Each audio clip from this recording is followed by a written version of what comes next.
ಈ ಸುದ್ದಿ ಅಂತೂ ನಿನ್ನೆ ಕಣ್ಣೀರನ್ನು ತರಿಸಿರುವಂಥ ಸುದ್ದಿನೇ. ಇವತ್ತು ಅದರ ನಿಜವಾದ ಕಥೆಯನ್ನು ಬಿಚ್ಚಿಡ್ತಾರೆ ಆ ಕುಟುಂಬಸ್ಥರು. ಇವತ್ತು ಸಚಿವರು ಅವ್ರ ಮನೆಗೆ ಹೋದಾಗ ಮಾತನಾಡ್ತಾವ್ರು ಆಡುವಂಥ ಮಾತುಗಳನ್ನು ಕೇಳಿಸ್ಕೊಳ್ತಾ ಇದ್ರೆ ಸಂಕಟ ಆಗ್ಬಿಡುತ್ತೆ ರೀ. ಏನಾಗಿರಬೇಕು 3 ವರ್ಷದ ಮಗು ಆ ಥರ ಸಾವನ್ನಪ್ಪುತ್ತೆ ಅಂತಂದಾಗ, ಅದರಲ್ಲೂ ಆ ಪೊಲೀಸರಿಂದ ಹಿಂಗೆ ಆಯಿತು ಅಂತಂದಾಗ ಮಾನ್ಯ ಗೃಹ ಮಂತ್ರಿಗಳೇ ಈ ವಿಚಾರದಲ್ಲಿ ನೋಡಬೇಕಾಗಿತ್ತು. ಟೋಯಿಂಗಿಂತ ಇಂಥದಕ್ಕೆ ಕಡಿವಾಣ ಹಾಕಬೇಕು. ಸುದ್ದಿ ನೋಡಿ ಗೊತ್ತಾಗುತ್ತೆ. ಮಾನವೀಯತೆಯನ್ನೇ ಮರೆತು ಬಿಟ್ರ ಮಂಡ್ಯ ಪೊಲೀಸರು. 3 ವರ್ಷದ ಮಗುವಿನ ಪಾಲಿಗೆ ಯಮದೂತರಾದ್ರ. ಮಗು ತಲೆಗೆ ಬ್ಯಾಂಡೇಜ್ ಕಟ್ಟಿದ್ರು ಕರಗಲಿಲ್ಲ ಹೃದಯ. ನಿನ್ನೆ ಮಂಡ್ಯದಲ್ಲಿ ನಡೆದಿದ್ದು ಅತಿ ದೊಡ್ಡ ಅಮಾನವೀಯ ಘಟನೆ. ಟ್ರಾಫಿಕ್ ಪೊಲೀಸರು ಮಾಡಿದ ಒಂದು ಎಡವಟ್ಟಿಗೆ ಪುಟ್ಟ ಮಗು ರಸ್ತೆಯಲ್ಲೇ ಪ್ರಾಣ ಬಿಟ್ಟಿದೆ. ಮಗಳಿಗೆ ನಾಯಿ ಕಚ್ಚಿತ್ತು. ಅಪ್ಪ ಅಮ್ಮ ಚಿಕಿತ್ಸೆಗಾಗಿ ಮಂಡ್ಯದ ಮಿಮ್ಸ್ ಆಸ್ಪತ್ರೆಗೆ ಕರ್ಕೊಂಡು ಹೋಗ್ತಾ ಇದ್ರು. ಬೈಕ್ ಅನ್ನ ಪೊಲೀಸರು ಅಡ್ಡಗಟ್ಟಲು ಹೋಗಿ ದೊಡ್ಡ ಅನಾಹುತವೇ ಸಂಭವಿಸಿದೆ. ಮಂಡ್ಯದಲ್ಲಿ ಟ್ರಾಫಿಕ್ ಪೊಲೀಸರ ಎಡವಟ್ಟಿಗೆ 3 ವರ್ಷದ ಪುಟ್ಟ ಕಂದಮ್ಮ ಬಲಿಯಾಗಿದೆ. ಹೆಲ್ಮೆಟ್ ತಪಾಸಣೆ ವೇಳೆ ಬೈಕ್ ಅಡ್ಡಗಟ್ಟುವ ಭರದಲ್ಲಿ ಅಮಾನವೀಯವಾಗಿ ವರ್ತಿಸಿದ್ದು ಜನಾಕ್ರೋಶಕ್ಕೆ ಕಾರಣವಾಗಿದೆ. ಪುಟ್ಟ ಮಗುವಿನ ಪಾಲಿಗೆ ಟ್ರಾಫಿಕ್ ಪೊಲೀಸರು ಯಮದೂತರಾಗಿದ್ದಾರೆ. ಮಾನವೀಯತೆಯನ್ನೇ ಮರೆತು ಬಿಟ್ಟವರಂತೆ ವರ್ತಿಸಿದ್ದಾರೆ. ಬಾಲಕಿ ತಲೆಗೆ ಬ್ಯಾಂಡೇಜ್ ಕಟ್ಟಿದ್ರು ಪೊಲೀಸರ ಹೃದಯ ಕರಗಲಿಲ್ಲ. ಹೆಲ್ಮೆಟ್ ಹಾಕಿಲ್ಲ ಅಂತ ಕೈ ಅಡ್ಡ ಹಾಕಿ ತಡೆದಿದ್ದಾರೆ. ಮಗುಗೆ ಆಸ್ಪತ್ರೆಗೆ ಕರ್ಕೊಂಡು ಹೋಗಬೇಕು ಅಂದ್ರೂ ಬಿಡ್ಲಿಲ್ಲ. ಇಂದು ಕೃಷಿ ಸಚಿವ ಚಲುವರಾಯಸ್ವಾಮಿ ಮೃತ ಹೃತಿಕ್ಷ ಮನೆಗೆ ಭೇಟಿ ಕೊಟ್ಟರು. ಮಗಳನ್ನ ಕಳೆದುಕೊಂಡ ಪೋಷಕರನ್ನ ಸಮಾಧಾನ ಪಡಿಸುವ ಕೆಲಸವನ್ನ ಮಾಡಿದರು. ಪೊಲೀಸರ ಎಡವಟ್ಟು ನಿರ್ಲಕ್ಷ್ಯಕ್ಕೆ ಏನೂ ಅರಿಯದ ಪುಟ್ಟ ಕಂದಮ್ಮನನ್ನ ಕಳೆದುಕೊಂಡ ಪೋಷಕರು ಸಚಿವರ ಮುಂದೆ ಕಣ್ಣೀರಿಟ್ಟಿದ್ದಾರೆ. ನಿನ್ನೆ ನಡೆದ ಕರುಣಾಜನಕ ಘಟನೆ ಬಗ್ಗೆ ವಿವರಿಸಿದ್ದಾರೆ.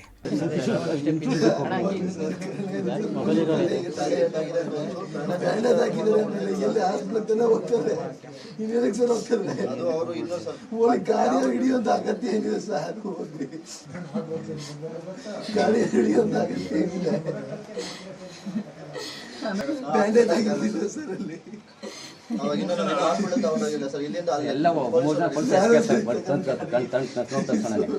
ಒಬ್ಬರು ಅತ್ತ ಇತ್ತ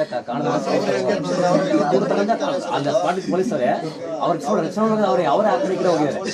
ಗೊತ್ತಾಗ್ದಂಗೆ. ನಾಯಿ ಕಚ್ಚಿದ ಸುದ್ದಿ ಕೇಳಿ ಓಡೋಡಿ ಬಂದ ತಂದೆ ಮದ್ದೂರು ತಾಲೂಕು ಆಸ್ಪತ್ರೆಗೆ ಹೋದ್ರು ಸಿಗಲಿಲ್ಲ ಚಿಕಿತ್ಸೆ. ಒಂದೇ ಒಂದು ಇಂಜೆಕ್ಷನ್ ಹಾಕಿದ್ರು ಜೀವ ಉಳಿತಾಯಿತು. 3 ವರ್ಷದ ಹೃತಿಕ್ಷಗೆ ನಾಯಿ ಕಚ್ಚಿದ ಸುದ್ದಿ ಕೇಳಿ ತಂದೆ ಓಡೋಡಿ ಬಂದ್ರು. ಕೆಂಗೇರಿಯಿಂದ 45 ನಿಮಿಷ ಬೈಕ್ ನಲ್ಲಿ ಬಂದ ತಂದೆ ಚಿಕಿತ್ಸೆಗೆ ಅಂತ ಮದ್ದೂರು ತಾಲೂಕು ಆಸ್ಪತ್ರೆಗೆ ಕರ್ಕೊಂಡು ಹೋಗಿದ್ದಾರೆ.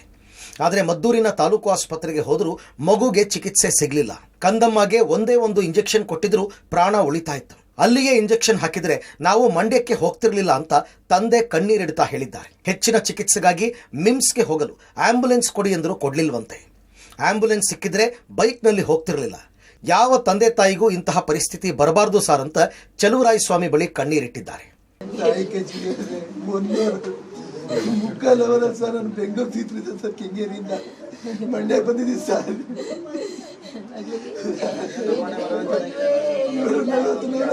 ನಾನು ಗಾಡಿ ಬಂದ ಸರ್.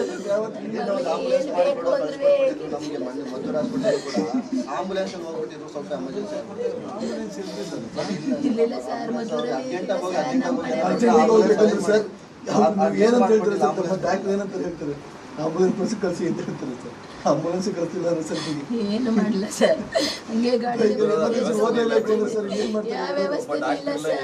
ಇಲ್ಲೇ ಇಂಜೆಕ್ಷನ್ ಇದ್ದೀರ ನನ್ನ ಮೊಮ್ಮಗಳು ಬರೀ ಕೊಡುತ್ತೆ.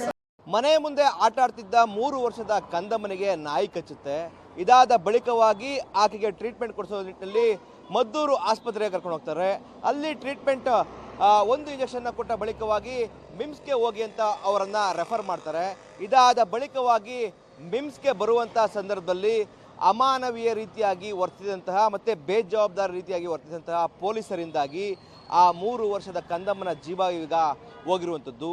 ಪೋಷಕರ ಆಕ್ರಂದನೂ ಕೂಡ ಮುಗಿಲಿ ಮುಟ್ತಾ ಇದೆ.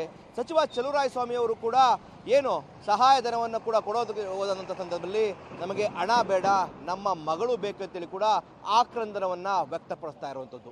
ಮೃತ ಮಗುವಿನ ಕುಟುಂಬಕ್ಕೆ ಸಚಿವ ಚಲುವರಾಯಸ್ವಾಮಿ ಸಾಂತ್ವನ ಹೇಳಿ 1.5 ಲಕ್ಷ ವೈಯಕ್ತಿಕ ಪರಿಹಾರ ನೀಡೋದಕ್ಕೆ ಮುಂದಾದರು. ಆದರೆ ತಂದೆ ಅಶೋಕ್, ನನ್ನ ಮಗಳ ಸಾವಿಗೆ ನ್ಯಾಯ ಬೇಕು ಸರ್, ಹಣ ಬೇಡ, ಭಗವಂತ ನನಗೆ ಅಷ್ಟೋ ಇಷ್ಟೋ ಕೊಟ್ಟಿದ್ದಾನೆ, ನನಗೆ ದುಡ್ಡು ಬೇಡ ಅಂತ ಕಣ್ಣೀರಿಟ್ಟಿದ್ದಾರೆ. ನೋಡಿ ಸರ್, ನಾನು ಅಂದ್ರೆ ಎಷ್ಟು ಇಷ್ಟ ನೋಡಿ ಸರ್, ಅನ್ನ ತಿಂತಿದ್ದು ಸರ್, ಸ್ನಾನ ಮಾಡಿಸಿ ಪಾಪ ನಾನು ಮಾಡ್ತಾರೆ ಸರ್. ಕುಟುಂಬಸ್ಥರು ಹೇಳಿದ್ದು ಎಲ್ಲ ನ್ಯಾಯಯುತವಾಗಿ ಇದೆ. ಏನೇ ಪರಿಶೀಲನೆ ಮಾಡಿದ್ರೂ ಸಾರ್ವಜನಿಕರಿಗೆ ತೊಂದರೆಯಾಗದಂತೆ ಮಾಡಬೇಕು. ಸರ್ಕಾರದಿಂದಲೂ ಪರಿಹಾರ ನೀಡಲು ಕೇಳಿದ್ದೇವೆ. ನಾಳೆ ನಾಡಿದ್ದು ಪರಿಹಾರ ಘೋಷಣೆ ಆಗುತ್ತೆ ಅಂತ ಸಚಿವ ಚಲುವರಾಯಸ್ವಾಮಿ ಹೇಳಿದರು. ಕಾನೂನಿನಲ್ಲಿ ಚೌಕಟ್ಟಿನಲ್ಲಿ ನಾವು ತನಿಖೆ ಮಾಡಿದ್ರು ಸಾರ್ವಜನಿಕರಿಗೆ ತೊಂದರೆ ಆಗದೇ ಇರೋ ರೀತಿಯಲ್ಲಿ ಮಾಡಬೇಕಾಗತ್ತೆ. ಮುನ್ನೆಚ್ಚರಿಕೆಯಿಂದ ಈಗ ಕೂಡಲೇ ಅವ್ರು 3 ಜನನ ಸಸ್ಪೆಂಡ್ ಮಾಡೈತೆ. IG ಹತ್ರ ಪೊಲೀಸ್ ಆಫೀಸರ್ ಹತ್ರ ಎಲ್ಲ ಮಾತನಾಡಿದ್ದೀನಿ. ಈಗ ಏನು ಸಸ್ಪೆಂಡ್ ಆಗಿದೆ ತನಿಖೆ ಮಾಡಿಸೋಣ. ಅದರಲ್ಲಿ ಏನು ತಪ್ಪಿತಸ್ಥರಿದ್ದಾರೆ ಅವ್ರು ಮುಂದಿನ ಏನು ಕ್ರಮ ತಗೊಳ್ಳೋಕ್ಕೆ ಅವಕಾಶ ಇದೆ ಅದನ್ನೆಲ್ಲನೂ ಮಾಡೋಣ ಅಂತ ಹೇಳಿದ್ದೀನಿ. ಮುಖ್ಯಮಂತ್ರಿ ನಿಧಿಗೆ ಪರಿಹಾರಕ್ಕೂ ಸಹ ನೆನೆ ಬರೀಲಿಕ್ಕೆ ಹೇಳಿದೆ. ಜಿಲ್ಲಾಧಿಕಾರಿಗಳು ಕಳಿಸಿದ್ದಾರೆ. ನಾನು CM ಆಫೀಸಲ್ಲೂ ಮಾತಾಡಿದ್ದೀನಿ. ಅದನ್ನು ಸಹ ಮಾಡಿಸುವಂತ ಪ್ರಯತ್ನ ಮಾಡ್ತೀನಿ. ಮಂಡ್ಯ ಘಟನೆ ಬಗ್ಗೆ ಪರಮೇಶ್ವರ್ ಬೇಸರ, ಕಠಿಣ ಕ್ರಮ ಕೈಗೊಳ್ಳುವುದಾಗಿ ಹೇಳಿಕೆ. ಮಂಡ್ಯದಲ್ಲಿ ಟ್ರಾಫಿಕ್ ಪೊಲೀಸರ ಎಡವಟ್ಟಿಗೆ ಮಗು ಬಲಿ ಪ್ರಕರಣಕ್ಕೆ ಗೃಹ ಸಚಿವ ಪರಮೇಶ್ವರ್ ಬೇಸರ ವ್ಯಕ್ತಪಡಿಸಿದ್ದಾರೆ. ಬೆಂಗಳೂರಿನಲ್ಲಿ ಮಾತನಾಡಿದ ಪರಮೇಶ್ವರ್ ಇಂತಹ ಅವಾಂತರಗಳ ತಡೆಗೆ ಕಠಿಣ ಕ್ರಮ ಕೈಗೊಳ್ಳುವುದಾಗಿ ಭರವಸೆ ನೀಡಿದರು. ಘಟನೆಯನ್ನ ತೀವ್ರವಾಗಿ ಖಂಡಿಸಿದ ಪರಮೇಶ್ವರ್, ಮಂಡ್ಯ ಘಟನೆ ತಲೆ ತಗ್ಗಿಸುವಂಥದ್ದು. ನಿನ್ನೆಯ ಘಟನೆ ದುರಾದೃಷ್ಟಕರ. ಆ ಘಟನೆ ನಡೆಯಬಾರದಿತ್ತು. ಪೊಲೀಸರು ನಿನ್ನೆ ಪೋಷಕರ ಜೊತೆ ಸರಿಯಾಗಿ ನಡೆದುಕೊಳ್ಳಿಲ್ಲ. ಈ ಥರ ನಡೆದುಕೊಳ್ಳದಂತೆ ಪೊಲೀಸರಿಗೆ ಎಚ್ಚರಿಕೆ ಕೊಟ್ಟಿದ್ದೇವೆ. ಪೊಲೀಸರ ವರ್ತನೆ ಸರಿಯಲ್ಲ. ಪೊಲೀಸರು ಮಾನವೀಯತೆ ತೋರಲಿಲ್ಲ. ಅಂತಹ ಸಂದರ್ಭದಲ್ಲಿ ಪೊಲೀಸರು ಮಾನವೀಯತೆ ಆಧಾರದಲ್ಲಿ ಸ್ವಂತ ನಿರ್ಧಾರ ತಗೋಬೇಕು ಅಂದರು. ಮದ್ದೂರಿನಲ್ಲಿ ಆಗಿರ್ತಕ್ಕಂಥ ಘಟನೆ ನಿಜಕ್ಕೂ ಕೂಡ ಎಲ್ಲರೂ ನಮ್ಮ ಇಲಾಖೆಯಲ್ಲಿ ತಲೆ ತಗ್ಗಿಸುವಂಥ ಕೆಲಸ ಆಗಿದೆ.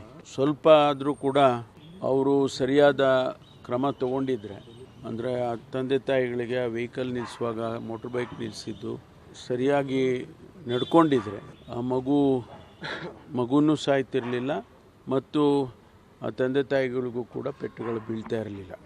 ಯಾರು ಇದಕ್ಕೆ ಕಾರಣೀಕರ್ತರಾಗಿದ್ದಾರೆ ಆ ಪೊಲೀಸ್ನವ್ರನ್ನ ಸಸ್ಪೆಂಡ್ ಮಾಡಿ ಅವ್ರ ಮೇಲೆ ಶಿಸ್ತಿನ ಕ್ರಮ ತಗೊಳ್ಳೋದಕ್ಕೆ ಸೂಚನೆ ಕೊಡ್ತೇನೆ ಈಗ.